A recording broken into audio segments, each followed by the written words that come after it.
Beautiful, perfect and at the same time fearful. এটা এখানে কোথায়? টাইগারের আমি দেখুন যে ছবি দিয়েছেন ওটা একেবারে প্রথম ছবিটা হচ্ছে এটা। আচ্ছা, বই থেকে ওকে, পড়াচ্ছেন না? It is beautiful, perfect and the same time fearful. টাইগারটা একই সাথে সুন্দর এবং হচ্ছে পারফেক্ট এবার নিখুঁত, প্লাস হচ্ছে সেই সাথে কিন্তু ভয়ঙ্কর, fearful. He believes that nature like art must in some way contain A reflection in it's creator. মানে এখানে বলছি যে যে তৈরি করছে আর কি এইরকম শেপটা, তার সাথে ন্যাচারের একটা সম্পর্ক আছে, ঠিক আছে, বা ন্যাচারের যে রূপ সেটা টাইগারের মধ্যে রিফ্লেকশন হচ্ছে, রিফ্লেক্টেড হচ্ছে। বার্নিং ব্রাইট, এখানে বার্নিং ব্রাইট দ্বারা কি বোঝানো হয়েছে? কবিতাটা মনে হয় একটা লাইন ছিল বার্নিং ব্রাইট, ওটা আমি দেখিনি, ছিল অবশ্যই এরকম কিছু একটা মেবি। হ্যাঁ, ফার্স্ট লাইনে দেখুন বার্নিং ব্রাইট, ওইটা দ্বারা কি বলছে? Fire is a constant theme in the poem, there is fire and there is darkness, the night perhaps both suggestive of hell. মানে এখানে আমরা জানি হেল বলতে নরক বোঝানো হয়েছে, বা আপনারা যেগুলো জাহান্নাম আর কি, সেখানে আগুন থাকে। তো এখানে বার্নিং ব্রাইট দ্বারা আগুন মানে সেই হেলটাকে করা হয়েছে, বোঝানো হয়েছে যে হেল হচ্ছে এরকম বার্নিং ব্রাইট, জল জল করতেছে। থার্ড ইয়ার উঠলে আপনার একটা টেক্সট পাবেন হচ্ছে প্যারাডাইস লস্ট, এখানে আছে যে হেলের মানে এই প্যারাডাইস লস্ট হচ্ছে হেল সম্পর্কে নিয়ে, হেল হ্যাভেন এগুলো নিয়ে, ঠিক আছে। মানে মিল্টন এই মানুষের পতন নিয়ে লিখছে এটা। জল জল মানে জ্বালানো আর কি, বা আগুন জ্বলা, বার্নিং, আর ব্রাইট মানে উজ্জ্বল। তার মানে রাইট, ওখানে এরকম। বলতেছে যে হ্যাঁ, ওই যে আগুনটা যেটা জল জল করতেছে, এখানে আগুন বলতে টাইগারের কথা বলা হয়েছে, যে টাইগার এরকম করে তার চোখ দুটো জল জল করতেছে। তো এখানে সেটা দ্বারা কি বোঝানো হয়েছে? Fire is constant theme in the poem, মানে এই কবিতায় ফায়ার একটা কনস্ট্যান্ট থিম, বা এখানে ফায়ার ইউজ করা হয়েছে।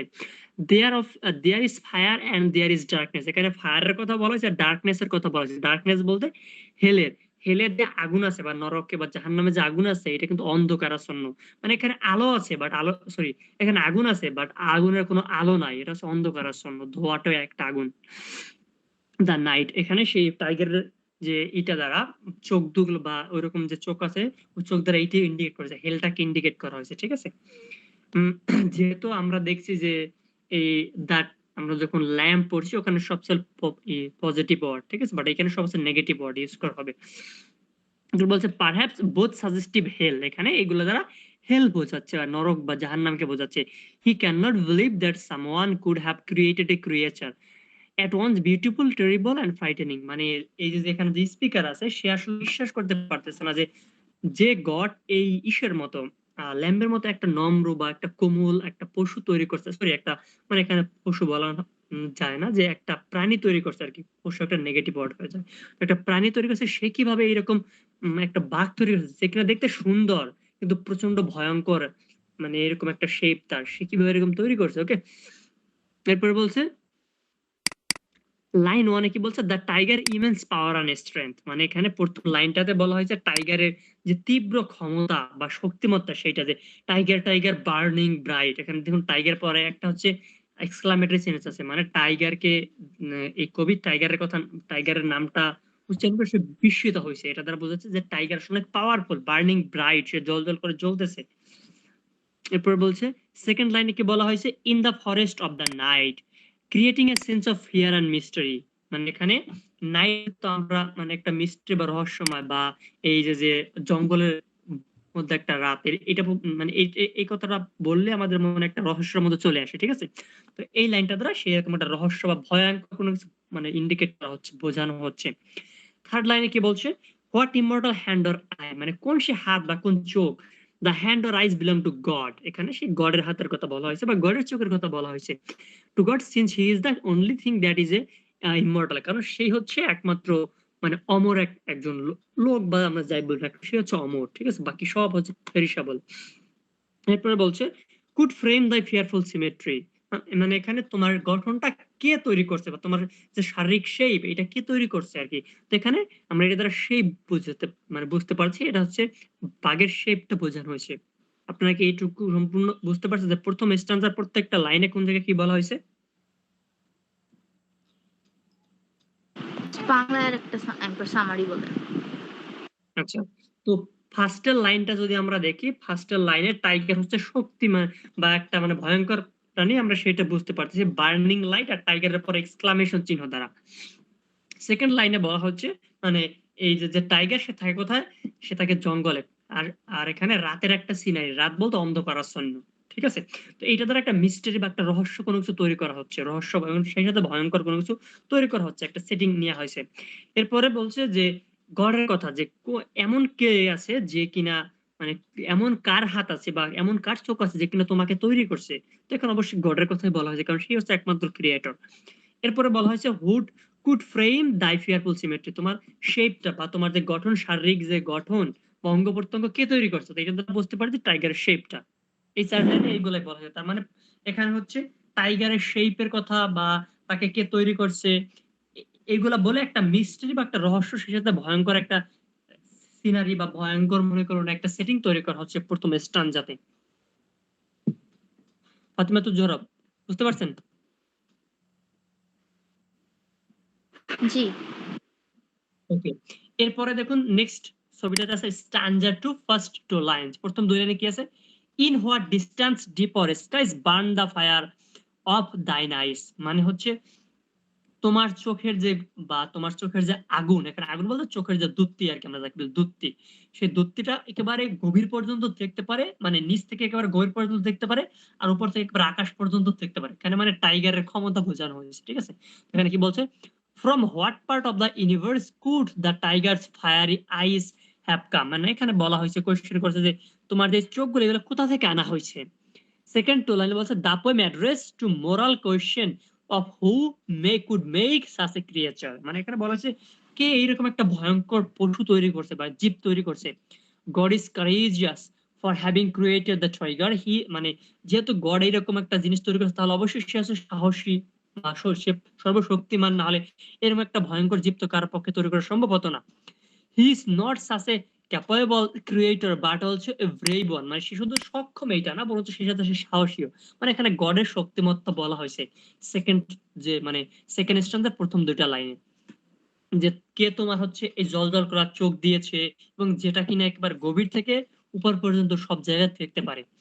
বলছে note the repetition of dare and the use of the wrong, কি বলছে, use of the strong verb. Strong verb বলা হয় যেগুলো মানে অ্যাকশন মূলক আর কি। ওকে, তো বলা হয় যে sees what two contrasting elements was God trying to achieve when he dared create the beautiful yet deadly tiger, evil and beauty side by side, মানে এখানে হচ্ছে গডের শক্তিমত্তা বা তার হচ্ছে যে মননশীলতা বা তার মানে কি বলে এটা বুদ্ধিমত্তা বোঝাচ্ছে যে গড সে একই সাথে কিভাবে এরকম একটা ভয়ঙ্কর আবার সুন্দর, এই ভয়ঙ্কর সুন্দর দূরে কিন্তু একটা প্যারাডক্সিক্যাল, মানে ভয়ঙ্কর কোনো কিছু আসলে সুন্দর মানে মানে কি বলা যায় যে বিপরীতার্থক একটা শব্দের মতো মনে হয় যে ভয়ঙ্কর সুন্দর, ঠিক আছে?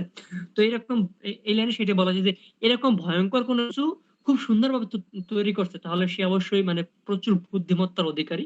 এখানে গডের শক্তিমত্তা বা তার বুদ্ধিমত্তা এটা নিয়ে বলা হয়েছে প্রথম দুটা লাইনে। এরপরে লাইন 5 কি বলা হয়েছে? On on what wings dare he aspire, মানে কোন পাখায় করে সে আসছিল। What dread hand, sorry, what the hand dare seize the fire, এবং কোন হাতে করে সেই আগুনটা, আগুন বলতে এই যে যে বাঘের চোখের যে আগুন বা দুধ সেটার কথা বলা হয়েছে, মানে কোন পাখায় করে সে এগুলা নিয়ে আসছিল। মানে এখানে পাখা বলতে বোঝানো হচ্ছে গড হ্যাভেনে থাকে, সুতরাং সে হ্যাভেন থেকে উড়ে উড়ে আসছিল, এখানে সেটা বোঝানো হয়েছে। দেখি কি বলছে। It is probably referring to hell deeps and to heaven skies, মানে এটা দূরত্বটা মানে ইন্ডিকেট করা হয়েছে যে দেখুন এখানে বলা হয়েছে যে ডিপ অর স্কাইস, মানে হ্যাভেন থেকে সম্পূর্ণ আকাশটা, বা সরি হ্যাভেন না তো, এই যে হেল থেকে সম্পূর্ণ হ্যাভেনটা বোঝানো হয়েছে, বা এই নরক থেকে উপরে যে স্বর্গটা এটা বোঝানো হয়েছে, বা জাহান্নাম থেকে জান্নাতটা এখানে বোঝানো হয়েছে। মানে ডিপ বলতে নিচের দিকে বা এই নিচে যেটা আছে আর কি, আমরা যাকে বলি পাতালপুরি আর কি, ঠিক আছে, নরক। আর স্কাই বলতে উপরে হ্যাভেনটা। তো এই দুটোর মধ্যে ডিফারেন্স বুঝিয়েছে লাইন 5-এ। লাইন 6-এ that created the great strength in your eyes, এবং এই যে তোমার চোখের যে দুধ এগুলো সেই তৈরি করছে, সে বলতে গড। 7 নম্বর লাইনে কি বলছে? From where did he get the idea, মানে সে কোথা থেকে এই আইডিয়াটা পেলো। What hand did shape you from fire, এবং কোন হাতটা তোমাকে তৈরি করছে। মানে এই লাইনে বুঝতে পারতেছে, এই 4টা লাইনে যে গড সে বুদ্ধিমত্তা, মানে তার মধ্যে বুদ্ধিমত্তা আছে, শক্তিমত্তা আছে, সবই আছে, এবং সে অনেক সাহসী। সাহসী না হলে তো ওই টাইগারের মতো একটা পশু তার দ্বারা তৈরি করা সম্ভব হতো না। তাছাড়া টাইগারের চোখের যে দুধটি, যেটা কিনা একেবারে নিচ থেকে পর্যন্ত সব দেখতে পারে, মানে এরকম কোনো কিছু তার পক্ষে এই টাইগারকে দেওয়া সম্ভব হতো না। ঠিক আছে? তো এই 4টা লাইনে আমরা দেখতে পাচ্ছি গডের যে শক্তিমত্তা বা তার যে পাওয়ার এটা। এরপরে দেখুন স্ট্যানজা 3 থেকে বলা হয়েছে, স্ট্যানজা 3 তে কি আছে? And what shoulder and what art, মানে কোন সে কাঁধ বা কোন সে শিল্প could twist the sinews of the heart, মানে তোমার এই বডির মধ্যে তোমার রুহুটা বা তোমার আত্মাটা ঠুকে দিয়েছে। And when the heart began to beat, এবং যখন তোমার এই আত্মাটা মানে কম্পিত হতে শুরু করছে বা হার্ট বিট হতে শুরু করছে, what dread hand and what dread feet, মানে কোন সে হাত বা কোন সে পা। এখানেও গডের কথা বলা হয়েছে, সেই সাথে যে গড যেটা তৈরি করেছে সেটার কথা বলা হয়েছে। What sort of strength could have been needed to twist the sinews of the tiger heart, মানে টাইগারের বডিতে বা মনে করুন প্রথমে একটা টাইগার তৈরি করলো, তো এটার মধ্যে বডি দেয়, সরি সোল দেয় না, ঠিক আছে, আত্মা দেয় না। তো সেই আত্মাটা দেওয়ার জন্য তাকে একটা সাহস থাকতে হয়। তো সেই জন্য বলা হয়েছে যে এই যে মানে এইরকম ভয়ঙ্কর একটা জীব, তার দেহে এই যে সোলটা এটা দেবার জন্য অবশ্যই স্ট্রেংথ থাকতে হতো, মানে গডের শক্তিমত্তা বা তার পাওয়ার নিয়ে বলা হয়েছে। The poet wonders how that heart began to beat, its creator had the courage to continue, মানে এখানে যে কবি বা স্পিকার সে বিস্মিত হয়ে গেছে যখন টাইগারের হার্টবিট শুরু হইলো, মানে যখন মনে করুন এই টাইগারের দেহে বা একটা বাঘের দেহে তার আত্মাটা দেওয়া হলো, তখন তো তার হার্টবিট চালু হয়েছে, তখন যে দিছিল তার মনের অবস্থা কিরকমটা হয়েছিল, আহ, বা মানে যখন আর কি এই টাইগারের হার্টবিট শুরু হচ্ছিল, তখন আসলে সে যে দিয়েছিল আর কি গড, তার মধ্যে কতটা সাহস ছিল। ঠিক আছে? These lines speak of the very power and strength of this maker, আর এই লাইনে আমরা কি বুঝতে পারি যে এই টাইগারটা সৃষ্টি করছে তার পাওয়ার, তার শক্তি এবং তার স্ট্রেংথ ক্ষমতা সম্পর্কে আমরা বুঝতে পারি। ঠিক আছে? এরপরে বলছে sinews are কি বলছে tendons that make the heart work and they are also known as the source of strength and power। এখানে sinews, sinews বলতে হৃদয় বোঝানো হয়েছে। ঠিক আছে? তো এই যে হৃদয় দ্বারাই তো হচ্ছে আমাদের হার্টবিট হয়, তাই না? বা আমরা এই যে আহ কি বলা যাবে, হার্টের যে কম্পন, এটা তো আমাদের এই যে ইয়ে আছে, হার্ট আছে, আমরা এখান থেকে বুঝতে পারি, তাই না? তো এটা দ্বারা বলছে আমাদের পাওয়ারটাকে, শক্তিমত্তাটাকে। এরপরে বলা হয়েছে the heart represents not only the biological engine of the tiger but perhaps also the passion for living, মানে এই হার্ট যদি না থাকতো তাহলে তো আমরা আসলে বাঁচতেই পারতাম না, মানে যদি আমাদের এই হৃদয়টাই না থাকতো, বা এই যে কি বলা হয় এটাকে, হার্ট, আত্মা, আত্মা, ওকে। তো এইটা যদি না থাকতো তাহলে তো মানে আমরা বাঁচতেই পারতাম না, তাই না? তো সেই জন্য বলেছে হার্টটা হচ্ছে আমাদের এই জীবের, আমাদের যে বাস করার একটা মাধ্যম, বা মানে আমাদের যে প্রাণ আছে এটাই হচ্ছে হার্ট। ঠিক আছে? মানে আমরা এইটা দ্বারা রেসপন্স করতে পারি যে আমরা কি জীবিত আছি নাকি মৃত আছি। তো এইটা যে তৈরি করছে অবশ্যই তার মধ্যে শক্তি থাকা দরকার, বা হচ্ছে তার সেই ক্ষমতাটা থাকা দরকার। আর এটা হচ্ছে আমাদের হিউম্যান বিং এর ক্ষেত্রে, বাট সেই এই হিউম্যান বিং তো এই বাঘের মতো ততটা ফেরোসিয়াস না বা ততটা নৃশংস না। সুতরাং এই আমাদের দেহে দিতে বা আত্মাটা দিতে তার যতটা শক্তি দরকার বা তার যতটা ক্ষমতা দরকার, তার চাইতে আরো বেশি ক্ষমতা দরকার ওরকম একটা নৃশংস পশুর মধ্যে দিতে। সুতরাং আমরা এই 4টা লাইনে কিন্তু গডের ক্ষমতা মানে স্ট্রেংথ আর পাওয়ার সম্পর্কে জানতে পারতেছি সেকেন্ড আর থার্ড স্ট্যান্ডাতে। এরপরে ফোর্থ স্ট্যান্ডাতে কি বলা হয়েছে, লাস্ট 2 লাইনে কি বলছে দেখুন, can God have created a dream like sorry dreadful creature, and if so does this task make God hands dreadful, মানে গড যেহেতু তৈরি করছে, তো তৈরি করার সময় কি তার হাতে একটু কাঁপছিল? God created that, he is the artist, সে হচ্ছে সেই শিল্পী। আহ the work of an artist reflects in the artist himself. So what does the creation of a such a creature say about the artist hands? এরপরে বলছে হচ্ছে what artistic capabilities could create and build you, মানে এই যে লাস্টের যে 4টা, লাস্টের বলতে আর কি যে 9, 10, 11, 12 এই 4টা লাইনে, এই 4টা লাইনে বলা হচ্ছে প্রথম লাইনটাতে হোয়াট আর্টিস্টিক ক্যাপাবিলিটিস, মানে তার যে এটা তাকে যে তৈরি করছে, এই যে আহ বাঘটাকে তৈরি করছে, টাইগারটাকে, তো তার সক্ষমতাটা কতটুকু ছিল। এ বলছে could create and build you, অবশ্যই তার মধ্যে সেই শক্তি করার ক্ষমতা ছিল এবং হচ্ছে তৈরি করার ক্ষমতা ছিল। When you have given life, এবং যখন তোমাকে হৃদয়টা বা তোমাকে আত্মাটা দেওয়া হলো, মানে তার হার্টবিট শুরু হলো। Is this a reference to the tiger's powerful hands or the poet in award of God's brave action of creating thus beautiful a terrible creation, মানে আর কি একটু আগে যেটা বললাম যে এই টাইগারের মতো একটা ভয়ঙ্কর জীবের মধ্যে যখন আত্মাটা দিছে, তখন যে দিছে তার মনের অবস্থাটা কিরকমটা ছিল, সে কি যথেষ্ট মানে শক্তিমান ছিল বা তার মধ্যে কি সক্ষমতা ছিল নাকি, এখানে সেই কোশ্চেনটাই করা হচ্ছে।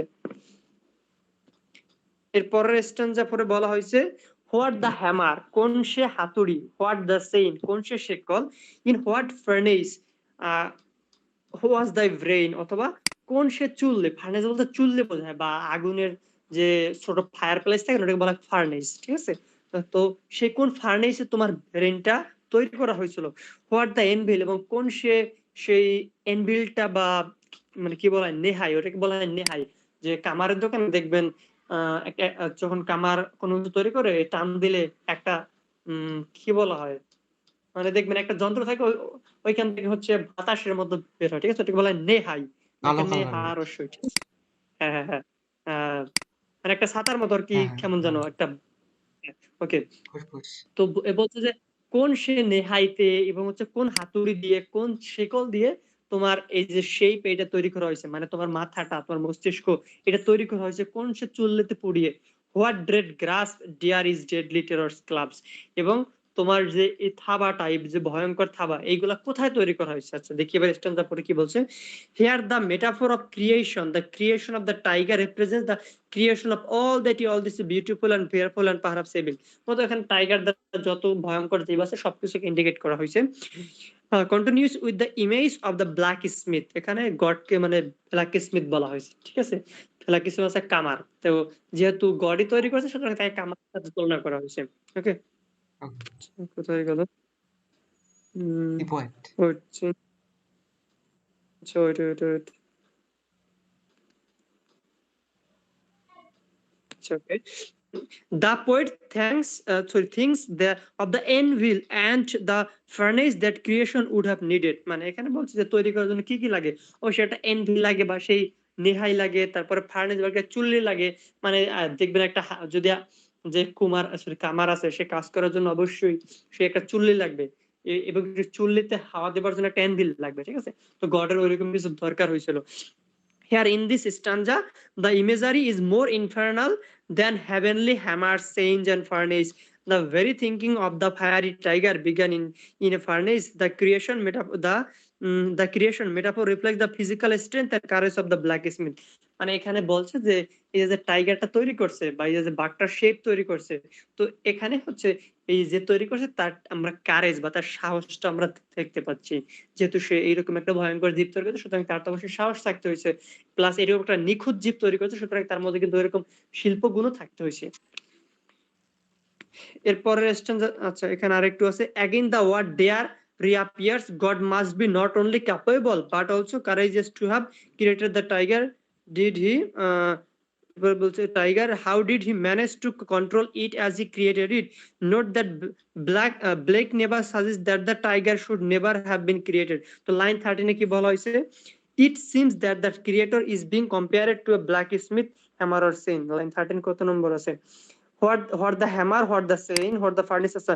13 নম্বর লাইনে বলা হয়েছে it seems that the creator is being compared to a blacksmith। মানে এখানে যে ক্রিয়েটর বা গডকে ব্ল্যাক স্মিথের সাথে বা কামারের সাথে তুলনা করা হয়েছে। লাইন 14 এ he use a strong fire burning at the very high temperature, এবং তাকে মানে কতটা তাপমাত্রায় ফোড়ানো হয়েছে, এই যে শেপটা তৈরি করার জন্য কতটা তাপমাত্রাতে ই করা হয়েছে, ফোড়ানো হয়েছে সেটা বলছে। এরপর 15 নম্বর লাইনে creator being compare to black Smith anvil. এরপরে এই এখানে একটা অ্যানভিল উল্লেখ আছে না, ওই অ্যানভিল দ্বারা বোঝাচ্ছে গডের যে অ্যানভিলটা আছে সেইটা কোনো কিছু তৈরি করার জন্য। আর বলছে লাইন 13 থেকে 16 the whole stanza is a metaphor. Line 13 থেকে 16 পর্যন্ত একেবারে মানে সম্পূর্ণ একটা মেটাফর বা তুলনা বুঝেছে। When the star throw light the space, সেই মেটাফরটা কি দেখুন এর পরে আছে। পাইছি। when God's work on creation was ended, যখন আর কি তার কাজ বা সৃষ্টি করা শেষ হলো, did he smile upon it, সে কি এটা দেখে একটু হাসছিল? it is it is possible that he who created the docile lamb created you as well। মানে এই যে কি সেই লোকটা যে কিনা ওইরকম একটা বাধ্য বা অনুগত বা কোমল একটা ল্যাম্প তৈরি করছিল, সেই এরকম একটা ভয়ঙ্কর জীব তৈরি করছে।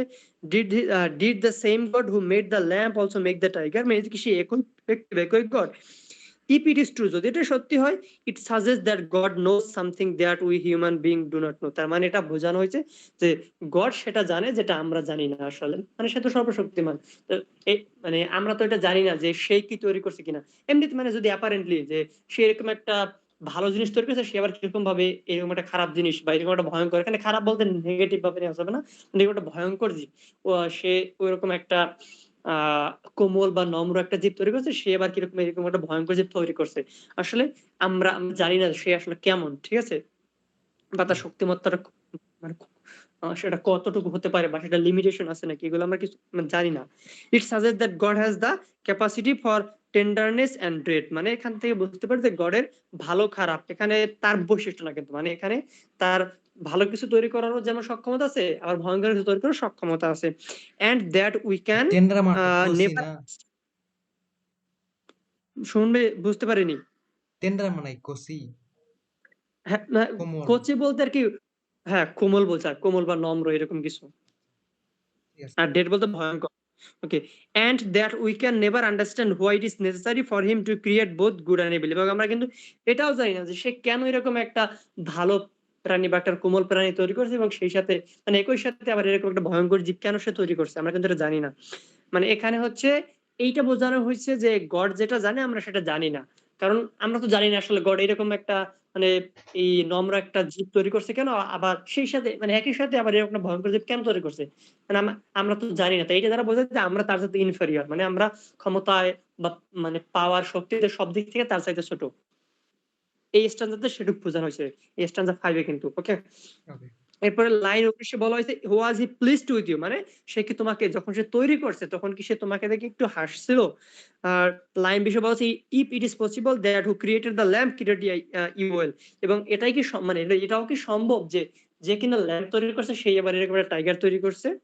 এরপর স্ট্যান্জা 6 এ কি বলা হয়েছে দেখুন, মানে লাস্ট স্ট্যান্জা মেবি লাস্ট স্ট্যান্জাতে বলা হয়েছে কি Blake uses repetition to reinforces his ideas, মানে সে জোর দেবার জন্য এই বারবার রিপিট করছে, মানে এই যে স্ট্যান্জা এটা কিন্তু আগে বলা হয়েছে tiger tiger burning bright in the forest of the night. এরপরে হচ্ছে what immortal hand or eye dare frame the fearful symmetry, মানে গড়ের শক্তিটা যে কত বড় বা কতটুকু সেটা বোঝানোর জন্য লাইনগুলো আবার মানে রিপিট করা হয়েছে বা আবার বলা হয়েছে যে কোন সে শক্তি বা কোন মানে এমন সে কোন লোক বা কোন সে হাত ছিল তার বা কিরকম চোখ ছিল তার যে কিনা তোমার মতো বা এই বাঘের মতো এরকম একটা ফিয়ারফুল প্রাণী বা এরকম একটা ফিয়ারফুল জীব তৈরি করছে। এরপর সুতরাং বলা হয়েছে যে Blake uses repetition to reinforce his ideas, তার বিষয়টাতে জোর দেবার জন্য লাইনটা রেপিটেশন করছে। If the tiger is not only burning but burning brightly, it is not a creature of light, maybe therefore our fear of it is rather short sighted, because although strong and fearful it is beautiful. It is significant that Blake uses once again the word dare in the line because it emphasizes the concept of courage to relation to creation, মানে এখানে বলা হয়েছে যে এই যে god বা এই যে সৃষ্টিকর্তা সে আসলে কিরকম বা তার শক্তিমত্তাটুকু কতটুকু, সে মানে সে একসাথে কত কিছু করতে পারে, এই লাইন এই স্ট্যান্স থেকে সেটাই বলা হয়েছে। মানে স্ট্যান্স প্রথম স্ট্যান্স যা বলা হয়েছে এখানেও তাই সেম বলা হয়েছে, জাস্ট একটু রেইনফোর্স দেওয়ার জন্য বা জোর দেওয়ার জন্য রিপিট করা হয়েছে স্ট্যান্স যেটা। আর লাস্ট লাইনে কি ছিল যে ডেয়ার ফ্রেম দাই ফিয়ারফুল সিমেট্রি, মানে এরকম একটা ভয়ঙ্কর কোনো কিছু তৈরি করার সাহস করছে, যদি সাহস করে অবশ্যই তার সাহস আছে। এখানে গডের কারেজটা বা গডের সাহস সম্পর্কে বলা হয়েছে লাস্ট লাইনটাতে যে there is the repetition of the tiger and the lamb the best with the tune কি বলছে tamed one and consider the proper balance of the nature as a God had created it, মানে গডের প্রকৃতি বা তার মানে সে কিরকম এইটা এখান থেকে বোঝানো হয়েছে যে সে কি ভয়ঙ্কর কেউ নাকি সে সাহসী বা এরকম কোনো কিছু এই লাইনে বলা হয়েছে। আচ্ছা, এরপরে আরেকটু হচ্ছে দেখুন, the poem involves the acknowledge of what is unexplainable in the universe, presenting evil as something that cannot be denied. It is easy to imagine that Blake was taking up the problem of evil and the clear contradiction of a god who can create both beauty and the horror in one creature, মানে এখানে গডের শক্তি মানে তার যে শিল্প বা মানে তার যে শিল্পগুণ সেটা বলা যায় যে সে একই সাথে কিরকম যে এরকম একটা ভয়ঙ্কর জীবের মধ্যে আবার সুন্দর কোনো কিছু ফুটিয়ে তুলছে। এখানে টাইগারের কালার বলা হয়েছে যে টাইগারকে দেখতে তো অনেক সুন্দর লাগে, আবার সে একসাথে সুন্দর মধ্যে মানে সে একই তাকে দেখতে সুন্দর হলো সে কিরকম ভাবে এরকম একটা ভয়ঙ্কর জীব তৈরি করছে। এখানে সে একটা জিনিসের মধ্যে এত কিছু দেওয়া সেটা শুধু জাস্ট গডের দ্বারাই দেওয়া সম্ভব। আন এভারেজ মানে কি? বুঝি নাই, শুন ভাইয়া। আন ইভারেন্স মানেটা কি? আনইভারেন্স না, ওইটা ভাবে ওটা হচ্ছে আনএক্সপ্লেইনেবল। আমরা এক্সপ্লেইন দ্বারা কি বুঝি? এক্সপ্লেইন হচ্ছে ব্যাখ্যা করা, ব্যাখ্যা করেন। আর ও আচ্ছা, আনএক্সপ্লেইনেবল হচ্ছে মানে যেটা ব্যাখ্যা করা যায় না। আচ্ছা। হ্যাঁ, তারপর ইন দা যে এখানে মানে আছে, তারপরে আছে গড এটা। যা কিছু কোনটা? ইন দার পরে যেটা আছে এটা মানে কি? In the universe, in the কোথায়? ওইটা ইউনিভার্সাল নাকি এটা? কততম লাইনে? প্রথম লাইনে। ও, ইনএক্সপ্লেনেবল। ইউনিভার্স মানে বিশ্ব বোঝায়, ইউনিভার্স মানে ওয়ার্ল্ড বা বিশ্ব, আচ্ছা, ওটাই জানতে চাইছিলাম। ঠিক আছে। পৃথিবী। ওকে, ঠিক আছে। তো এবার হচ্ছে আমরা দেখি এই কবিতায় কোন কোন ফিগারস অফ স্পিচ ইউজ। আচ্ছা, ফিগারস অফ স্পিচ ইউজ করার আগে আমি এই কবিতাটা আবার একটু রিপিট করি। ওকে, আচ্ছা, ঠিক আছে। ফার্স্টের স্ট্যান্ডার্ডে বলা হয়েছে যে গড সম্পর্কে, যে এরকম একটা ভয়ঙ্কর জীব বা একটা ফ্রেম তৈরি করার জন্য তার কতটা, মানে তার চোখটা কিরকম হতে হতো বা তার হাতটা কিরকম হতে হতো। মানে এখানে গডের চোখ আর হাতের কথা বলা হয়েছে, যে এরকম একটা ভয়ঙ্কর জীব তৈরি করতে হলে তার চোখ আর হাতের শেপটা কিরকম হতে হতো আসলে। ইন হোয়াট, এর পরের যাতে বলা হয়েছে যে এই যে যে টাইগারের যে চোখ, এই যে যে চোখের জল জল, মানে তো এটা সে আনছে কিভাবে, বা মানে এটা এটার বিস্তৃতিটা কতটুকু, মানে এই যে যে টাইগারের চোখ দিয়ে সে একেবারে গভীর পর্যন্ত দেখতে পারে, আবার একেবারে উপর পর্যন্ত দেখতে পারে, তো এইটা যদি দেখতে পারে, তো এইটার যদি মানে টাইগারটা দেখতে পারে, তাহলে এটার যে ক্রিয়েটর সে আসলে কতটুকু দেখতে পারে বা তার ক্ষমতাটা কতটুকু। থার্ড স্ট্যান্ডার্ডে বলা হয় যে টাইগারের মধ্যে যখন রুহ, মানে তার শেপ তৈরি করার পরে যখন তার সেটার মধ্যে আত্মা দেওয়া হয়েছে, তখন যে আত্মাটা দিয়েছিল তার মনের অবস্থা কিরকম হচ্ছে এরকম একটা ভয়ঙ্কর জীবের সামনে, মানে টাইগারের সামনে আমি বা আপনি, মানে আমাদের মধ্যে কেউ কিন্তু কখনোই যাবে না, আর তার মধ্যে রূপ দেওয়া তো দূরের কথা, সেটা আমাদের কখনোই সম্ভব না। তো আমাদের দ্বারা কিন্তু এটা সম্ভব না, দ্যাটস ওয়াই আমরা এটা ইমাজিনও করতে পারি না, কল্পনাও করতে পারি না যে যে দিয়েছিল তার শেপ কিরকম বা তার সাহস কিরকম। এখানে থার্ড স্ট্যান্ডে সেটা বলা হয়েছে। তো চতুর্থ স্ট্যান্ডে বলা হয়েছে টাইগারের শেপ সম্পর্কে, যে এই যে টাইগারের শেপটা সেটা কোন অ্যানভেলে বা মানে কোন সে কামার, যে কিনা এখানে কামার বলতে কিন্তু মানে ছোট করার জন্য জাস্ট তাকে কামার সাথে তুলনা করে, যে কোন সে কামার যে কিনা টাইগারের মতো একটা একটা ভয়ঙ্কর প্রাণীর মস্তিষ্কটা তৈরি করতে, সে কিরকমটা ছিল। লাস্ট স্টেশন যাতে, সরি, এই লাস্টের আগের স্টেশন যাতে বলা হয়েছে যে এই যে কি সেই ব্যক্তি যে কিনা একই সাথে এরকম একটা কোমল এরকম একটা নম্র ভদ্র জীব মেষ তৈরি করছিল বা ভেড়া তৈরি করছিল, সেই একই ব্যক্তি কিরকম ভাবে এরকম একটা ভয়ঙ্কর জীব তৈরি করছেন। ঠিক আছে, মানে এখানে গডের পাওয়ার বলা হয়েছে, যে সে একেবারে একজন হয়ে কিরকম ভাবে দুই রকমের জীব তৈরি করছে, আসলে সে কিরকম বা তার শক্তিমত্তাটা কতটুকু। ওকে, আর লাস্ট স্টেপে জাস্ট প্রোটেকশন যা হয়েছে, জাস্ট রিপিটেশনটা করা হয়েছে যে টাইগারের, সরি, গডের শক্তিমত্তা, যে এখানে এরকম একটা ভয়ঙ্কর জীব তৈরি করতে তার কতটা শক্তির দরকার বা তার কতটা সাহসের দরকার। কবিতাটা কি মোটামুটি একটু বুঝতে পারছেন দুইজনেই? আমি বুঝতে পারছি। ক্যালকের সাথে আজকে অনেকটা সোজা লাগছে। কি কারণে? আজকে অনেকটা সহজ করে বলছেন, এখানে সহজ করে লেখা আছে। কালকে বইয়ে যেটা লেখা ছিল অনেকটা টাফ ছিল। এটা আর কি। মানে একটা জিনিস যদি আমরা একবার পড়ি তাহলে তো ভালো মতো বুঝতে পারবো, যদি বারবার রিপিট করে তাহলে তো হুম, মনে করুন প্রথমবার যা বুঝছি তারপরে বা আর একটু ভালো মতো ভালো বুঝতে বুঝতে পারতো, পারছি। এরকমটাই হবে।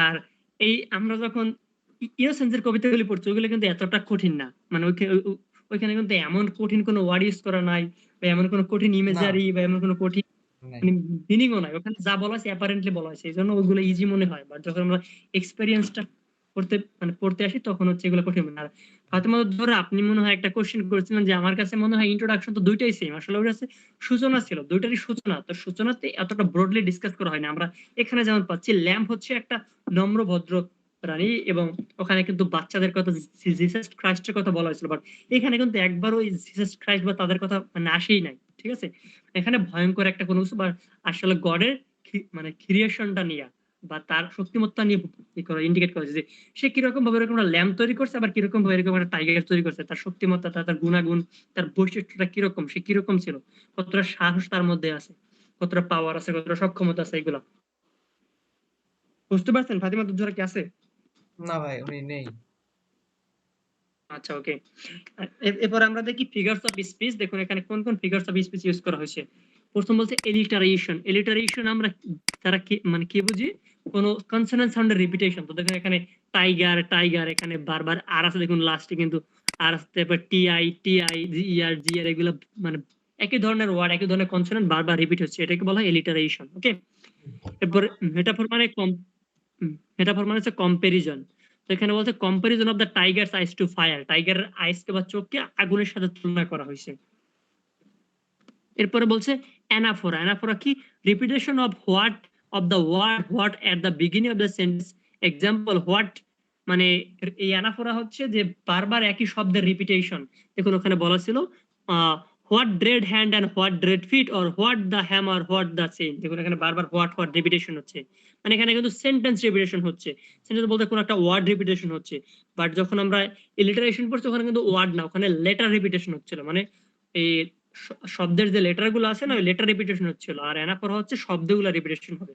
এটার মধ্যে অ্যানাফোরা আর এলিটারেশনের মধ্যে ডিফারেন্স বুঝতে পারছেন শোন ভাইয়া? ভাই বুঝতে পারছি। আচ্ছা, এরপর হচ্ছে আইরনি, আইরনি মানে যেটা বোঝানো হবে তার অপোজিট হবে। আর প্রথমে ডেফিনেশন দেওয়া আছে, a figures of speech words are used in such a way that their intended meaning in different form, মানে যেটা আসলে বলা হবে সেটা অপোজিট হবে মিনিংটা, the actual meaning of the word. It may also be situation that ends in a quite different way that is generally anticipated. The main theme to be put forth and contrasted in the poem are evil, মানে evil, good and God, মানে এখানে ভালো আর মন্দ এই দুটো জিনিস নিয়ে বলা হয়েছে, মানে গডের যে ভালো গুণাবলী এবং মানে খারাপ বলতে সে কিন্তু খারাপ না, বাট তার যে সৃষ্টিটা সেটা ভয়ঙ্কর, এখানে সেটা নিয়ে বলা হয়েছে, একই সাথে ভালো বা খারাপ এই দুটো গুণাবলী নিয়ে। At first the tiger is presented to us a fearsome creature in that night and the poet seems to be overwhelmed by its presence, মানে প্রথমে টাইগারকে বলা হচ্ছে ভয়ঙ্কর একটা জীব, ইভেন কবি কিন্তু প্রথমে একটা ইউজ করছে দেখবেন, এই যে মানে কি বলা যায় এক্সক্লামেশনারি সাইন, মানে সে সম্পূর্ণ অ্যামাস্ট হয়ে গেছে এইটা সৌন্দর্য দেখে যে এটা কত সুন্দর দেখা যায়, সে সাথে কিন্তু ভয় পেয়েছে যে এইটা মানে একটা মিস্ট্রি মতো তৈরি করছে যে এটা কতটা ভয়ঙ্কর একটা জীব বা একটা প্রাণী। In fact, he exaggerates the description, tiger, tiger, burning bright in the hush of the night. The poet then wonders what deity could have created such a fearful creature. মানে এরপরে মানে স্পিকার বিস্মিত হয়ে গেছে যে কোন কোন সে মানুষ বা কে এরকম একটা ভয়ঙ্কর জীব তৈরি করছে।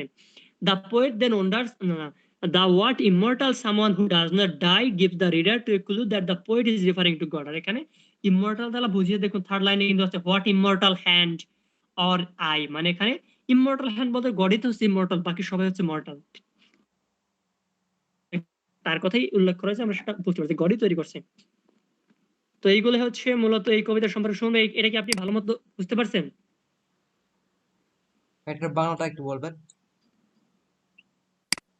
মানে কোনটার বাংলাটা? লাস্টের কারাইতে পিকচারটা। আচ্ছা আচ্ছা, ওইটা লাস্টে আমি একটু দেখে নেই। লাস্টের পিকচারে বলছে the main theme of the poem to be put forth and content in the poem are evil, মানে এই কবিতার যে থিমটা এইটা এই এভিল নিয়ে, ঠিক আছে, শয়তান কোনো কিছু না, খারাপ কোনো কিছু নিয়ে। আচ্ছা, গড, গুড অ্যান্ড গড, ভালো এবং মন্দ, মানে গড কেও নেই এবং হচ্ছে গুড কেও নিয়ে। At first the tiger is presented to us a fearsome creature, প্রথমে টাইগারকে আমাদের একটা ভয়ঙ্কর জীব হিসেবে মানে শো করা হয়েছে বা দেখানো হয়েছে। In the night and the poet seems to be overwhelmed by its presence, মানে রাতের অন্ধকারে, মানে মনে করুন আপনি একা একা হাঁটতেছেন রাতের অন্ধকারে, যদি দেখেন আপনার সামনে একটা বাঘ আছে তো অবশ্যই আপনি ভয় পাবেন। হ্যাঁ অবশ্যই। সাথে মানে হ্যাঁ, আহ, এবং হচ্ছে টাইগারের দেখতে কিন্তু অনেক সুন্দর, ঠিক আছে, তো সেই জন্য বলা হয়েছে যে প্রথমে সৌন্দর্য নিয়ে বলা হয়েছে, এরপরে সে যেটা ভয়ঙ্কর জীব সেটা নিয়ে বলা হয়েছে। In fact the exaggeration the description tiger tiger burning bright in the first of the night the poet then wonder that, মানে এরপরে কবি বলছে যে কোন ব্যক্তি এইরকম একটা ভয়ঙ্কর এবং সাথে সুন্দর একটা জীব তৈরি করছে, অবশ্যই সেটা গড। এরপরে আমরা সেটা বুঝতে পারবো, কারণ বলছে দ্য ওয়ার্ড ইমমর্টাল, থার্ড লাইনে দেখুন একটা ওয়ার্ড আছে ইমমর্টাল, ইমমর্টাল বলতে আমরা গড কে বুঝি, বাকি সব হচ্ছে নশ্বর বা শেষ হয়ে যাবে। Someone who does not die, immortal হচ্ছে এমন লোক যে কিনা অমর বা যে মারা যায় না, তো অবশ্যই সেটা হচ্ছে গড বা আল্লাহ থেকে বলেন। Give the reader to clue that the poet is referring to, এখানে বুঝতে পারছি যে কবি এখানে গড কি বুঝিয়েছে। ঠিক আছে। শুনো এবার কি আপনি? হ্যাঁ ভাই বুঝতে পারছি। ওকে, তো এইটাই হচ্ছে আমাদের এই টাইগার টাইগার কবিতাটা। তো এরপরে আমরা এরপরে কোনটা আছে ওটা একটু দেখি। পরে এরপরে আছে সং অফ ইনোসেন্স আছে, নার্সিং সং আছে। নার্সেস সং আছে তাই না? হ্যাঁ ভাই। আচ্ছা, নার্সেস সংটা আমরা অ্যাটলিস্ট কবিতাটা শেষ করি হচ্ছে। আপনি বের করুন, এটা হচ্ছে কত নম্বর পেজ? এটা হচ্ছে 81 পেজ। 81 page, 81 page. ওকে, আমরা কবিতাটা শেষ করি। কবিতাটা কি আছে? কি আছে দেখুন, নার্সের সং। নার্স বলতে আমরা যে ডক্টরের নার্স বুঝি ওই রকম নার্স না, যা মানে ইংল্যান্ডে বা ওই সমস্ত কান্ট্রি নার্স বলতে সাধারণত বাচ্চাদেরকে রাখার জন্য সেবিকা রাখা হয়, এখানে সেই নার্সদের কথা বলা হয়েছে। ওকে, তো বুঝতে পারছি। বলছে নার্সের সং মানে তাদের গান বা সেবিকার গান অর্থটা। তো কি বলছে, when the voice of children are heard on the green. এখানে গ্রিন বলতে জঙ্গল বা মানে ছোট ছোট যে মাঠ আছে, মাঠে যে ঘাসগুলো আছে না ওই ঘাসে।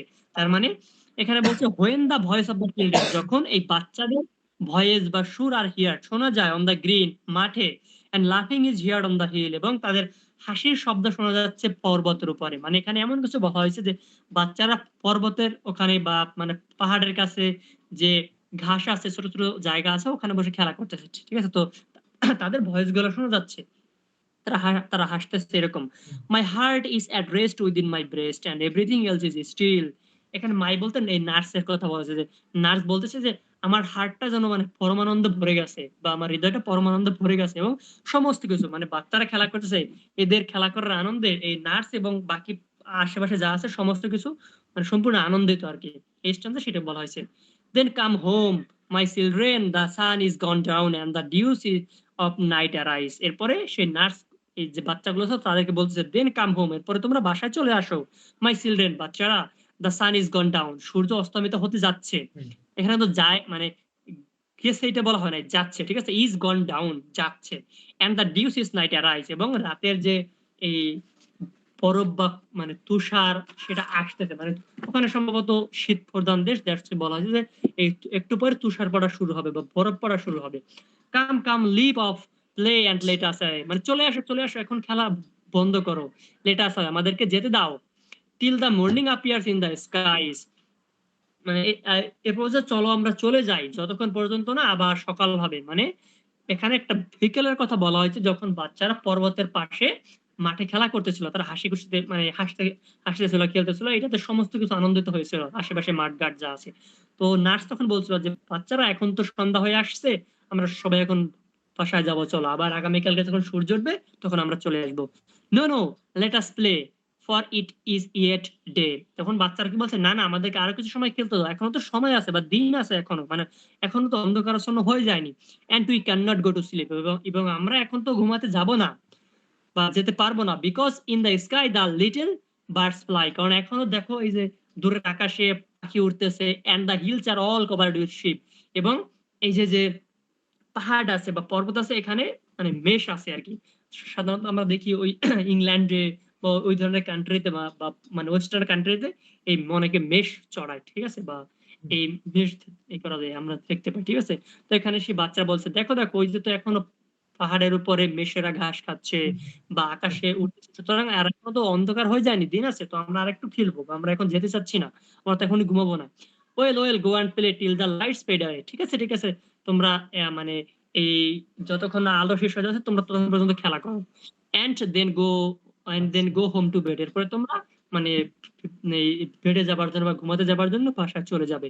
The little ones leaped and shouted and laugh, তো বাচ্চারা এটা শুনে অনেক খুশি হয়েছে, তারা হামাগুড়ি দিচ্ছে, চিৎকার করতেছে, এন্ড অল দ্য হিলস করছে, এবং তাদের সেই ধ্বনি সমস্ত পাহাড় পর্বতে প্রতিধ্বনিত হচ্ছে।